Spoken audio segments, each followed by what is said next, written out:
Recovery presents Facing Addiction Podcast. We have a whole generation that we've lost to fentanyl. Just last year, 100,000 people. You know, even though I didn't want to believe that it was happening or to respond in healthier ways so that we could give them the best chance that we could. Hey everybody, welcome to the Facing Addiction Podcast. I'm your host, Tyler Tisdale, the founder and CEO of Pinnacle Peak Recovery. On this episode, I have a very special guest. His name is Tom Fay, and he's going to be telling his story. Thomas and I go back since I got sober. He was involved with a sober living organization, but now he has started his own, and we'll dive into that as well. But Tom, welcome to the show. Thank you for having me, man. This is pretty legit here. Yeah, absolutely. So tell us about how you got into recovery, like what happened or what it was like, what happened, what it's like now. What it was like was, it was always miserable. I've heard people share like, it was fun, but like I went to a fairly good school, 2nd through 8th grade, but I was always, heard that I was a loser, wasn't good enough, not smart enough, not rich enough. These people are better. No one was saying it. It's just what I always heard. And what hearing those voices created was became a terrible brother. Then my brothers became competition. They're funnier than me. They're smarter than me. How many brothers do you have? At 2. Okay. One older, one younger. But then I equate it to dubstep. Like I fucking can't stand dubstep music, but like I heard dubstep all the fucking time. But it was like my mother saying I'm a loser. She never did, but it's like that's what I heard. Like that was the drum beat. And then like the cymbals was my father saying like get your shit together, and then friends saying, you're dumb, you're stupid, yada yada yada. And then I left that school, and then I went to a public school for 9th grade. And then I was surrounded by other people that loved dubstep, and I fit right in. Like I just Figuratively. So I went to like this like prestigious private school where I went to school with children of celebrities and lawyers and doctors, and my dad was a sandblaster. And I went from spending the night at friends' houses in these huge fucking mansions, and then my friends saying let's go to your house, and I'm like, my parents live in a ranch house, and I share a bedroom with my brothers. Like it was this big taboo secret. Like you can't find out that like this is my life. My life was fucking good. Comparing to these individuals. And then when I went to public school, it was just like, oh, cool. Like there's other people like me. And unfortunately, I linked up with those people that had that same inner critic, and it was like cut school, smoke cigarettes, start a shitty punk rock band, and we're the coolest. And then like I didn't experiment too much with drugs. I mean, I would drink on the weekends and this and that, and then through drinking, fighting. And I smoked pot maybe like twice. Like I remember stealing pot from my older brother, smoked it in my tree fort, brushed my teeth for like 3 hours, and was like, never fucking again. But I hung out with this older dude at the school I went to. He introduced me to heroin. I remember the first time doing it, I was like, the whole time, like, what am I supposed to feel? What am I supposed to feel? He's like, when you feel it, like, you'll know. And I was like, well, maybe I should do more, because like, I don't feel that thing that you're telling me I should feel. And then I did. And I was like, oh shit, like this is better than, it shut the dubstep off. Like I didn't hear those, the inner critic was gone. The self-judgment was gone. The fear, the anxiety, all that stuff was just like, this feeling is pretty fucking cool. It's much better than going to school. It's better than being around family. It's better than like hanging out with friends that like motivate me and inspire me and hold me accountable. So it was like, this is what I'm going to do. And God damn it, I'm a man of my word. And that's what I did. So it's like sophomore year is like introduced to heroin. And then like, I'll say for a week or two, like that feeling was great. But like, I felt shame. I felt guilt. Like I felt dirty, because it's like, one, I was one of those white suburban nerds that like, I didn't know it was heroin. Like, we called it boy back east, where we're like, it's dope. So I was like, all right, cool. I'm doing dope. Yeah. And then like when I got sick for the first time, I was talking to my buddy. I'm like, what, he's like, oh dude, you're dope sick, man. Like you need to keep doing it. And I was like, well, that's a paradox I don't want to be part of. So it's like, all right, so rather than like, let's not do it, it was like, let's not get sick. And when you're, I don't know how old I was in junior year, but it was like I didn't have a 6-figure job. So it was like, all right, start stealing from family, start lying, start doing stupid shit. And then for me being the way that I was always critical of myself in comparison to others. So it was like, I'm a loser, I'm a fuck up, and now my actions support those thoughts.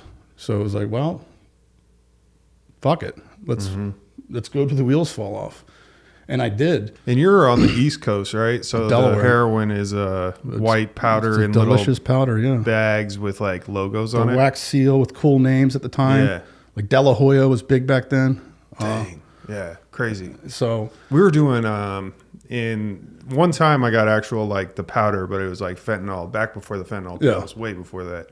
But when we were doing heroin, it was like brown gooey substance. I got introduced to that out here, and I was like, yuck. Yeah, it's disgusting. It smells awful. It does. And we used to like grind it up into like a baby laxative powder to create like a substance that you could snort. But most people smoked it or Just because I've seen your podcast, here's one for your sound clip where you put the sappy music behind. Yeah. So they the dealers would keep the stuff in their butt. So we would pull up and they would reach back there and pull it out, and they'd have like their bundles full of wax papers, and then you pay them and they distribute it out, and it would just stink to high heaven. And sometimes you could see stuff on it. And I remember the people I was with, they would like open the bag with their mouth, and I'm just like, what the fuck? But then it's like, as my addiction progressed, it was like the faster I can get this bag open. So it was like, so you were just biting it off. oh, you get in there. So I used to sell Oxycontin, and I was actually pretty smart, just very paranoid. I don't want to say smart. I was very paranoid. And so I used to bury my Oxycontin everywhere. One time, and this leads back to what you're talking about, but one time, and I made amends to this, still my really good friend. He's one of my only good friends that's a normie that I grew up with. He was my neighbor, and I'd bury it in his front yard for some reason. And he didn't do he was not a part of this. Fuck him, that's why. One time he looked out the window, and I'm unburying my stash, and he's like, "What the fuck are you doing?" Like, I'm an arborist, goddammit. It made no sense to bury it in his yard. But anyways, so I'd do that, and then I'd also, anytime we're driving around, I'd have it in my butt, like 10 pills, 5 pills, whatever it was, wrapped up in my ass. In a flask. No, just in a little bag. And so people knew that, and people didn't want to buy off me because of that. They would go to other people. Tyler, I was like, yeah. The butt plug. One time I got pulled over. Just came back from San Francisco to Livermore, which is like a suburb in the Bay Area, and we used to get our Oxycontin out in the city. So we're driving back. Right when we get into town, we get pulled over by Detective Graves. He was the undercover. He was like the task force for Oxycontin. And they're searching us. Like, someone told on us that we just got back. They're searching us. They can't find it. It's in my ass. So it worked. But yeah. Anyways. Yeah. So I found myself, I guess, in early addiction, I was surrounded by what I would then call scumbags. Yeah. You know what I mean? And then it was like, but then as my addiction progressed, I became that scumbag, and like that self-judgment wasn't there. It was like, this is what we do. This is how I live, And then it's like, I had people that genuinely cared about me my entire use. Like, my family was always, you have an issue, you can't do drugs. And it wasn't like I didn't know what drugs were or saw the effects of drugs. Like, my dad was an alcoholic. Majority of the family was alcoholics or drug addicts. We had DARE program come to this was when I was in 7th grade. DARE program came to the school I was at, and they rallied all the kids in the auditorium. And they had the cop with the table and shit and all the drugs, and like, drugs are bad and this and that. And so the story he told was like, we had this one guy stark naked run down Kirkwood Highway, mile, this and that, beat some guy, and then back down Kirkwood Highway and reach into a fireplace and threw the log through the sliding glass window, and then fought 5 cops, after grabbing a log that was on fire and like bleeding all over the place because of the glass that was shattered. And I distinctly remember, like, I looked over, and then my little brother was down at the other end of the auditorium. He was just like, because it was my Uncle Mark they were talking about. Oh, really? So like, he ran, and I remember he ran to my house, butt ass naked, and was like banging on the door. And my mom was like, "Tommy, go to your room." And I was like, "Okay, fucking go to my room, dude." Like, hi, Uncle Mark. But like, I grew up with it. Yeah. But like, when when I started doing drugs, I guess it was like, I've heard it all the time, the cliches in the rooms, like, it's not going to happen to me. I'll figure it out. I'm smarter than this shit. And the reality is I wasn't smarter than it. I was okay being naive and dumb to it. And then detoxes came in, rehabs came in. And then that support turned into, I can't speak for them, but I'll say, like, I'll use the word, like, they started to resent me.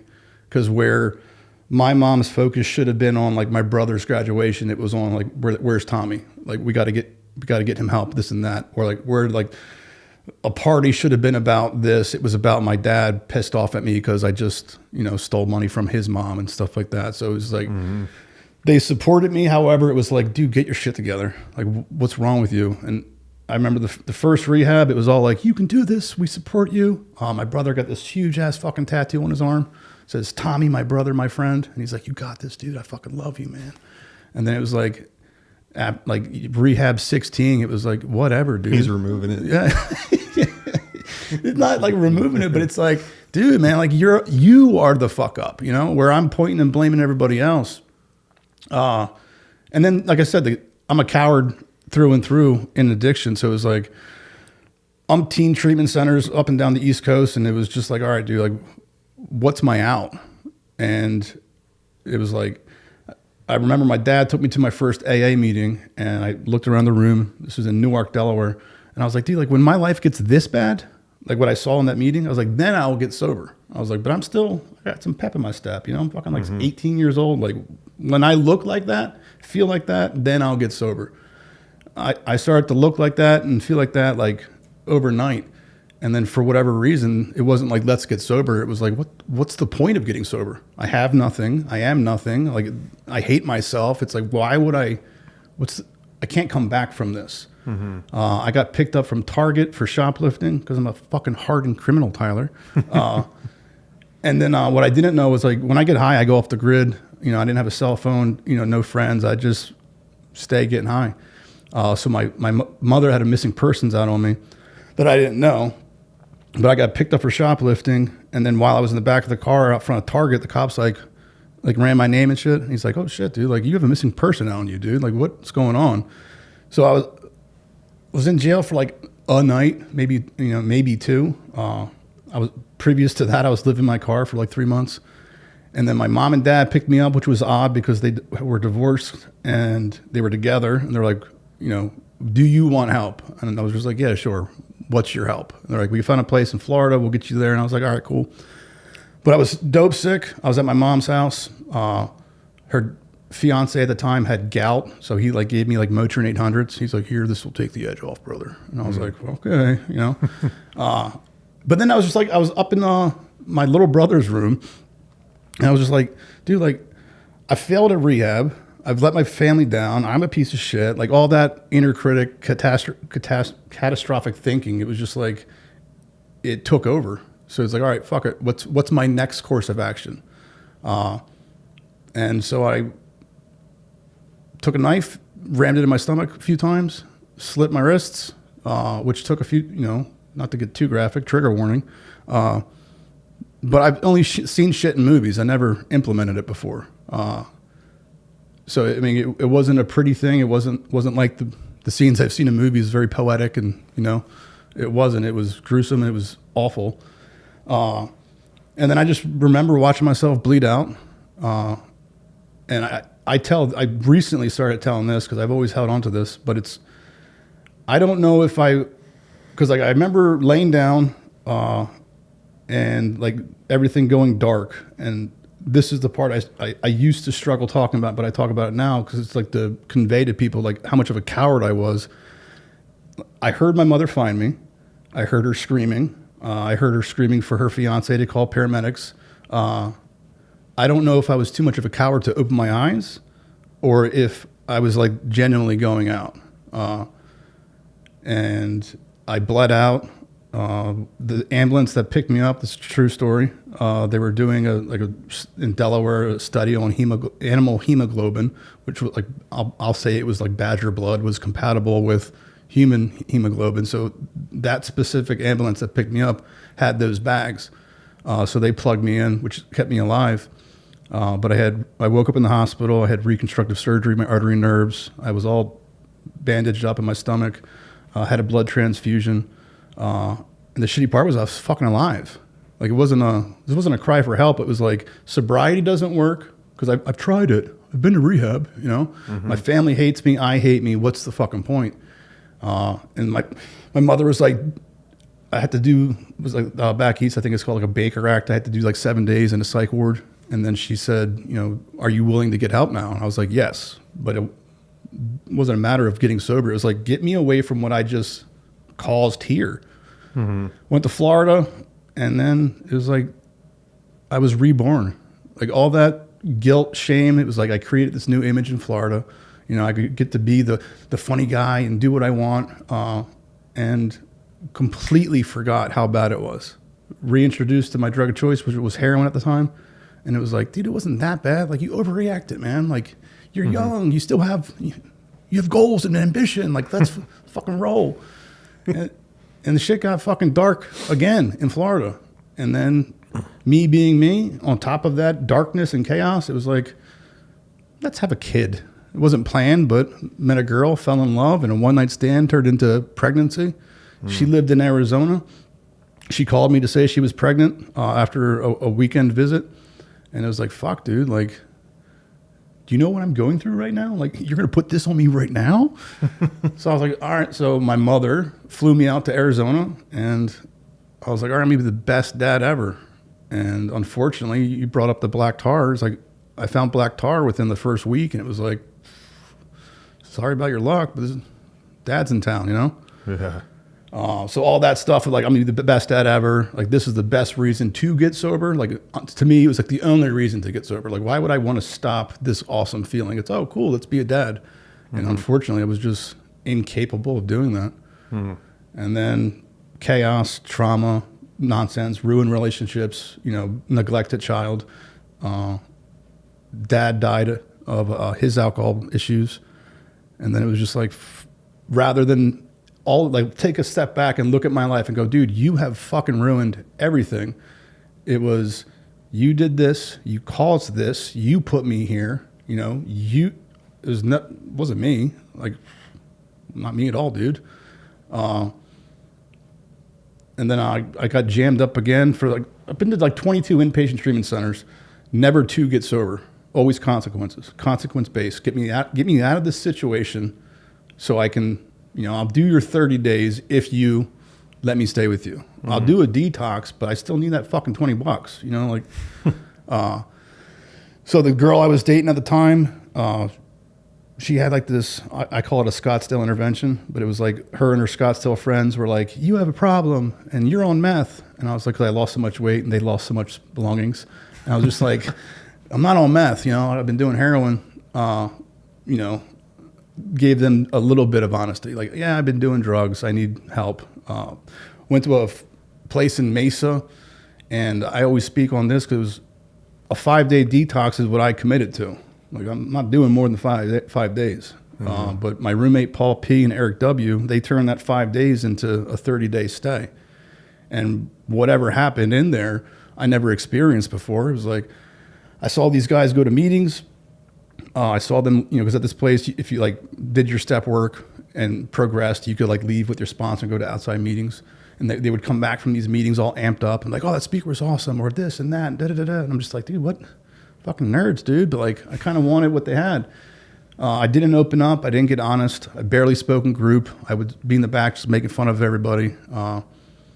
Did my 30 days, got out. The day I got out, right back to it. But those guys called all the time. Let's get you to a meeting. Where you at? This and that. Let's get a newcomer chip. I'm just like, dude, like, I'm good, man. I'm good. I got this. You know, everything's fine, blah, blah. And then it's like, I don't know what happened. I stayed using for like 2 more months. And I mean, I was a product of consequences. It wasn't a matter like I deal well in pressure. It was just like, I just had that moment where I was just like, dude, like, I miss my family. I miss my daughter. Whatever I saw in that facility, like, it wasn't even the fucking facility. It was the people in there, the peers. And I was just like, whatever they had, like, because they were out and sober livings, you know, and doing things, and like they were happy. I was like, I fucking want that, dude. So I picked up the phone and I called my mother because I'm a coward, and got honest for the first time in, I'll say, our entire relationship. It was like, hey, I've been shooting heroin since 16. I'm scared shitless. I think I'm going to die, and I don't want to. And she's like, whatever you need, let's do it. Went back to this treatment facility, did 30 days. I opened up. I got honest. I got a sponsor, started working steps in treatment. And like, I just made this commitment to myself. Really, it's like, I don't give a fuck about anybody's opinion on me. It's like, I'm going to be myself.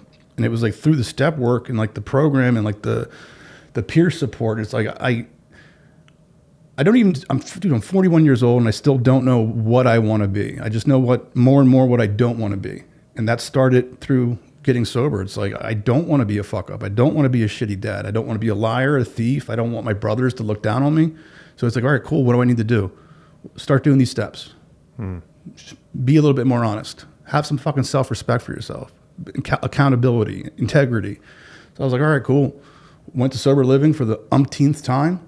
I think I was 27 at the time. I had an 18-year-old house manager. Drug of choice was acid. I'll leave his name out of it. But I was like, fuck you, dude. You know, you're 18-year-old kid, like no fucking street smarts, gonna tell me what the fuck to do. And he's like, yeah. And he did. And he was in charge of my goddamn life. But I was like, all right, cool. Like, this is better than being homeless in Arizona.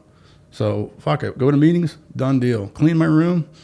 All right, you motherfucker, I'll clean my room. But it's like, I'm going to do it reluctantly. But it's like, and then through that, it's like, then I got a sponsee and then started helping people. And then I think that's where the shift happened is, dude, helping other people is honestly my passion. And then so it was like, all right, cool, this feels good. Because I got wrapped up in early sobriety of like, I would fall back on like, well, I'm fellowshipping. You know, it's hanging out with my friends is part of sobriety. And, Yeah. But it's like, all right, cool, but how does that benefit my daughter? You know, going bowling with the guys and chasing girls, it's not paying my child support. So I was like, all right, cool, let's take a step back. Let's refocus. And I remember I called my mother. I was like probably like 60 days sober. And I gave her this awesome line on like my life in sobriety and how I'm a member of AA now. And, you know, part of AA is this and that. And I was like, but however, I'm a little tight on funds right now. So if you could float me some money for to pay my rent for a sober living and some extra coin to go out with the boys and go bowling. And it was like that pivotal moment in my program where like my mother doesn't curse and she didn't scream at me, but so I'll paraphrase so it sounds cooler, but she was just like, I don't give a fuck, you're sober. She's like, there's plenty of people that are sober today that we're not celebrating. When's the last time you talked to your daughter? And I was like, oh shit, you know, when's the last time you paid child support? And I was like, fuck, I'm not. When's the last time you talked to your brothers? And I was like, it's been a minute. When's the last time you called me and didn't ask for anything? And my mom has terminal cancer. So she was just like, I'm almost, you know, have bankrupt myself funding chemo, medication. I'm bloated. I'm losing my hair. And I have my damn near 30-year-old son calling saying how great AA is, but he just needs money to hang out with his fucking friends. She's like, I'm not impressed. You're not a man. Start to act like it. If you are the representation of AA, then she's like, AA is a fucking joke. And it just put it, and again, it was a much more casual conversation, but I heard every word she said because it hit me right in the heart. And I was like, all right, cool. Like, I am living a lie. So it was like, what else can I do? Got a job. All right, cool. Now what? Pay child support. All right, cool. Reach out to my brothers. Be more connected. Reach out to my mother. And it was like all the things that I took for granted became like my priority. And all the things that were my priority, I was like, dude, it's not today. And it hasn't been, honestly, since that conversation. It's almost 13 years of just like, all right, other people are my focus today. I lived my life. I had, you know, I did my partying, man. You know, it's like, all right, my party's over. Let's help other people.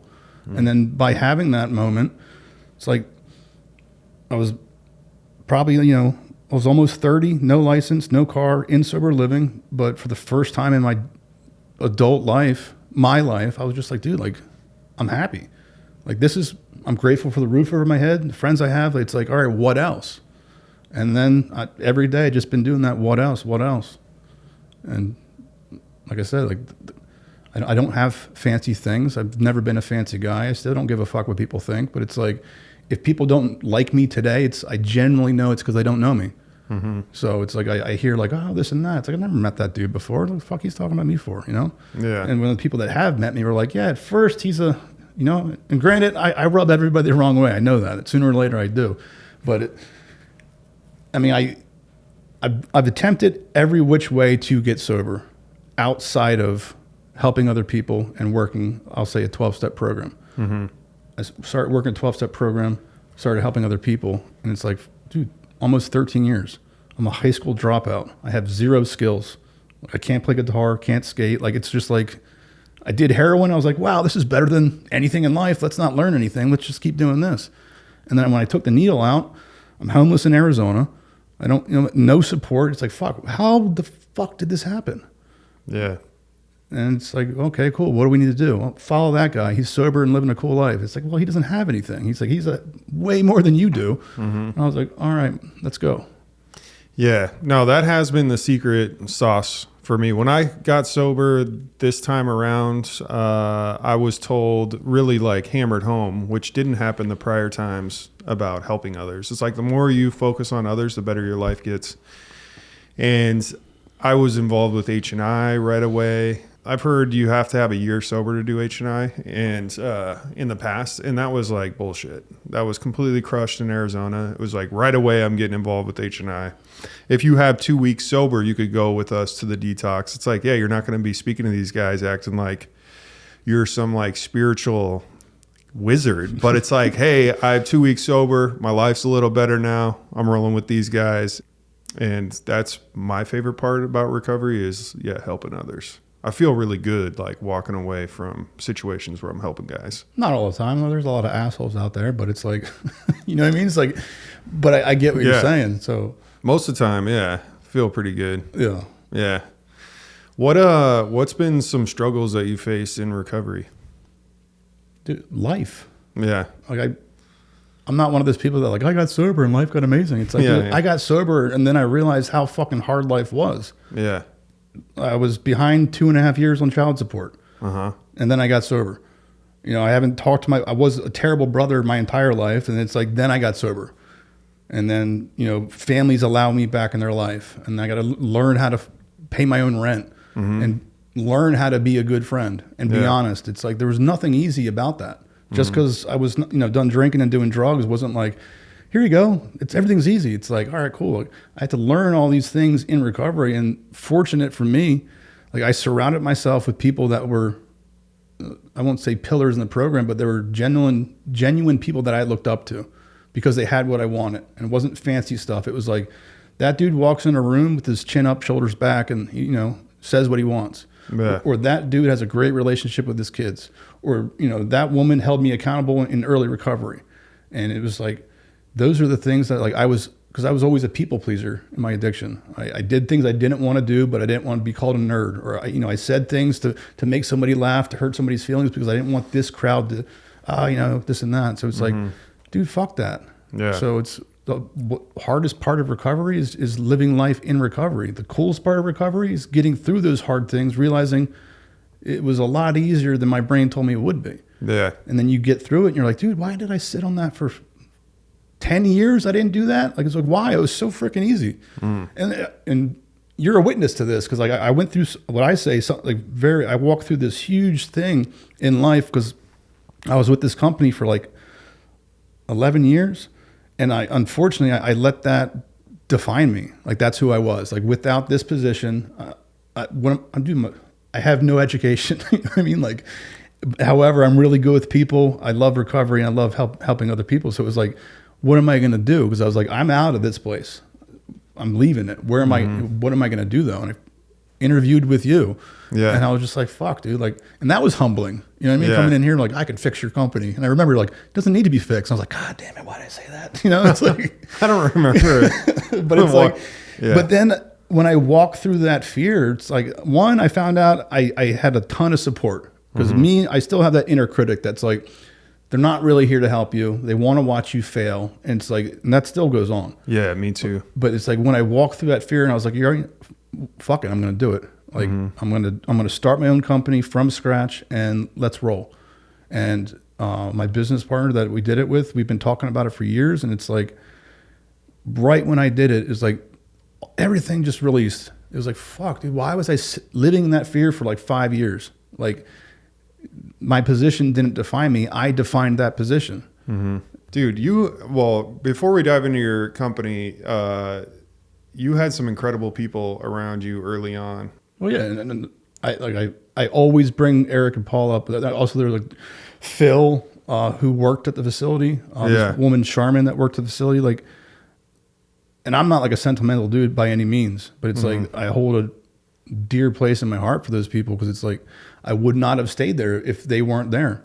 And Charmin held me accountable, but like Paul freaking overdosed and died, you know? And it's like, Eric isn't in the program, but like I learned a lot of my work ethic from watching him. And then we were talking about like the helping people. It's like, I was fortunate enough to find a woman that I married that supports it, because I'm always doing something, and it's not work related, but she's like, she sees the benefits of it, and she sees the product of it, meaning that like, if I'm not doing that, then what am I doing? I'm being selfish. I'm being self-centered. So it's like, we were able to find this, I wouldn't even say a healthy balance. She's able to realize, this is my passion. This is what he wants to do. I'm going to support it. Where I've been in previous relationships where it's like, you do this too much, or why you have to go to a meeting every fucking day? Like, no, there's girls at meetings, and it's like, well, Yeah. So it's cool that I have that. And, so there's like, I'll say the program side of it, but then there's the work side of it.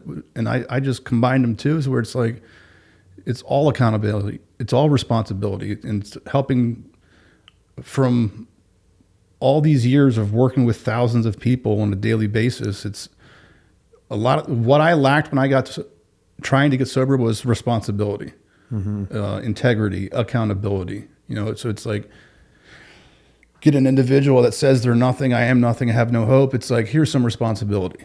Well, I can't do that. It's like, no, you can. Watch how easy it is. And then they do it and they go, fuck, dude, that was pretty fucking easy. It's like, cool, add on. What else can you do? So it's like, all right, cool. And then we just keep adding on responsibility. And it's like, then you look back, it's like, dude, I got fucking 9 months sober and I'm employed, money in the bank, family's talking to me. It's like, what else can I do? It's the bar for me getting sober. And this is what I go back to, like the conversation I have with my mother. It's like, my bar was like right here. I'm sober. It's good enough. Yeah. I'm still a dirtbag, but at least I'm a dirtbag and I'm sober. And then I had that conversation with my mother, and it's like, all right, cool. Let's raise my bar. Yes, I stayed sober today, but what else did I do? Child support. All right, cool. Let's get current. What else? Let's get a job. All right, cool. What else? Let's be a good friend, be honest, show up. And so it's like, now my bar's up here, and any lower, it's like, I view it as a failure. Right. I don't throw in the towel and say I'm a failure. It's like, fuck, dude, I know I'm capable of more. Yeah, you beat yourself up. Why am I slacking off? Yeah. So you launched this company. What has driven the growth and success of it? Because we've just kind of watched from the sidelines, you just blow this thing up out of the water. And really involved, I could tell you're super passionate about it, and the guys that are a part of your sober living are getting a lot out of it. So like, what drove it, and what do you credit the success to besides your drive and passion? So I went to my first sober living at like 20, maybe 19-ish. And then I went to Florida and was wrapped up in that cycle. So I saw what sober living was by their definition. Yeah. In the back of my head, I knew what it could be, because I wasn't staying sober yet. I wasn't getting kicked out. Or like, me and my buddies were doing stuff, but like, as long as rent was being paid, we weren't like, I wasn't learning, I wasn't growing, I wasn't being held accountable. So, and then with all this experience with this other company, I took their company from 2 houses to, at one point, it was like 32 houses throughout 6 states. And so, all right, well, let's do more than that. Meeting program-wise, structure-wise, community-wise. And Nathan was my roommate in sober living. He went to LA, became big in the industry out there. And while he was like either in Europe or wherever, he would call me and be like, hey, my grandmother's not doing too well. Like, do you mind going to visit her? And I was like, all right, cool. So I would go and visit his grandmother. And then me and his grandmother, it was just, I would visit her in the hospital and then sit with her for hours and goof off and make fun of her for not having her grandson here, and here, you got me. Yeah, this sucks. And this is his story, but I'll tell a little bit of it. But like before she passed, she told Nate, she was like, I don't know what, you're successful, this and that, blah, blah, but like, you need to work with Tom. Like, whatever it is, like, there's something there. And then she passed, and then Nathan called me and was like, hey, look, like, this is on my mother's word. Like, we got to do something. And I told him, like, the only thing that I'm going to do is around helping people get sober.